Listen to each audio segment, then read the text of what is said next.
سب سے پہلے خبر شامل کرتے ہیں۔ مقبوضہ مغربی کنارے اور بیت المقدس میں فلسطینی مظاہرین اور اسرائیل فوج میں جھڑپیں ہوئیں۔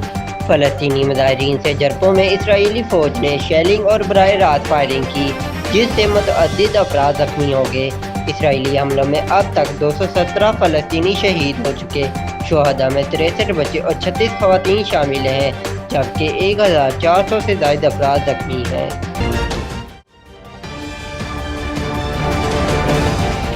وزیر خارجہ شاہ محمود قریشی نے کہا ہے کہ سلامتی کونسل میں فلسطین کے معاملے پر یکجہتی کی کاوشوں کو امریکہ نے ویٹو کر دیا، جبکہ آج امریکہ کے اندر سے فلسطین کے حق میں آوازیں بلند ہو رہی ہیں۔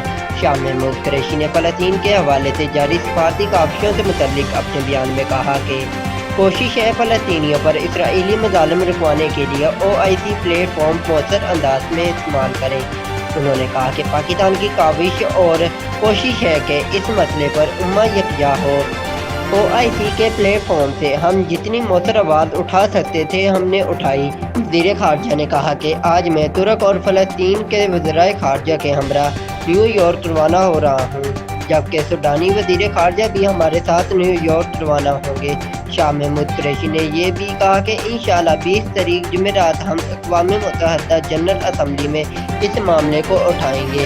شاہ محمود قریشی کا مزید کہنا تھا کہ یورپ کے باسیوں نے اپنی حکومتوں کی سوچ کو متاثر کیا۔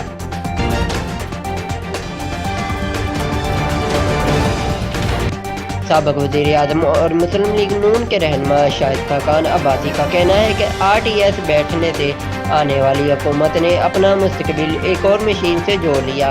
شاہد خاقان عباسی نے کہا کہ ڈراموں تماشوں سے انتخابی اصلاحات اور قانون سازی کا سنجیدہ عمل نہیں ہوتا۔ 2017 میں مسلم لیگ نون نے انتخابی اصلاحات کا سنجیدہ عمل کر کے دکھایا۔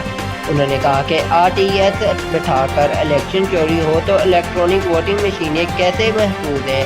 جس کا الیکشن میں عملہ چوری ہو گیا، وہاں الیکٹرانک مشینیں کیسے محفوظ ہوں گی؟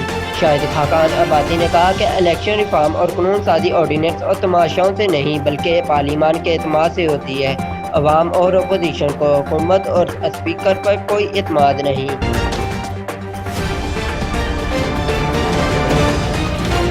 اور یورپی یونین کی جانب سے فلسطینی علاقوں میں جاری ہر طرح کے تشدد کے خاتمے کی اپیل کرتے ہوئے فوری جنگ بندی کا مطالبہ کیا گیا۔ یورپی یونین کی جانب سے یہ مطالبہ یورپین وزرائے خارجہ کے اجلاس کے بعد منگل کی شام دیر گئے یورپین خارجہ امور کے سربراہ جوزف بوریل نے ایک پریس کانفرنس میں کیا۔ انہوں نے کہا کہ یہ مطالبہ صرف کہنے کے لیے نہیں بلکہ عملی جنگ بندی کے لیے کیا جا رہا ہے، تاکہ نہ صرف شہریوں کو تحفظ فراہم کیا جائے بلکہ جنگ زدہ غزہ میں لوگوں تک امدادی کاموں کی رسائی ہو سکے۔ انہوں نے کہا کہ جنگ زدہ غزہ میں گزشتہ دنوں ہونے والے تشدد کے واقعات میں خواتین اور بچوں سمیت شہریوں کی بڑی تعداد ہلاک اور زخمی ہوئی۔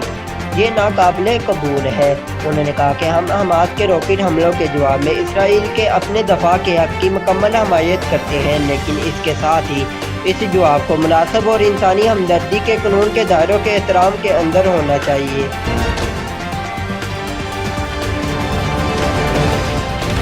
اور حکومت نے الیکشن میں دھاندلی سے بچنے کے لیے الیکٹرانک ووٹنگ مشین کا ماڈل تیار کر کے پیش کر دیا۔ اپوزیشن کو بھی مدعو کیا کہ آئیں مشین کا ماڈل دیکھیں اور سوالات ہیں تو بتائیں، حکومت ٹیکنالوجی کے ذریعے جواب فراہم کرے گی۔ وفاقی وزیر فواد چودھری اور مشیر پارلیمانی امور بابر واہ نے کہا کہ ہر الیکشن کے بعد دھاندلی کا الزام لگا کر رونا کوئی حل نہیں۔ پیپلز پارٹی اور نون لیگ دونوں پرچیوں پارٹیوں کو کہتے ہیں پہلے آ کر دیکھ تو لیں یہ ہے کیا۔ مسلم لیگ نون پاکستان پیپل پارٹی کو اپوزیشن لیڈر یسر رضا گیلانی کو دعوت دیتے ہیں، آئیں ماڈل دیکھیں، سوال اٹھائیں تاکہ حکومت ٹیکنالوجی کے ذریعے جواب فراہم کر سکے۔ مشیر پارلیمانی امور بابر واہ نے بتایا کہ الیکٹرانک ووٹنگ مشین 4 حصوں پر مشتمل ہے۔ پہلے مرحلے میں اپنا شناختی کارڈ مشین میں ڈال کر ویریفیکیشن کرائے، پھر ووٹنگ کا حق حاصل کریں اور پھر پسندیدہ امیدوار کو مشین پہ لگے بٹن کو دبا کر ووٹ ڈالیں۔ وفاقی وزیر فواد چودھری نے آگاہ کیا کہ یہ الیکٹرانک ووٹنگ مشین انٹرنیٹ سے کنیکٹ نہیں ہوگی، ہر پولنگ بوتھ پر الیکٹرانک ووٹنگ مشین موجود ہوگی۔ مشین آپریٹ کرنا بہت آسان ہے، مشین میں بیٹری لگی ہے، بجلی کی ضرورت نہیں۔ انہوں نے کہا کہ الیکشن کمیشن نے مشین کے لیے 36 شرائط دی تھی، تمام پوری کر دی گئی ہے۔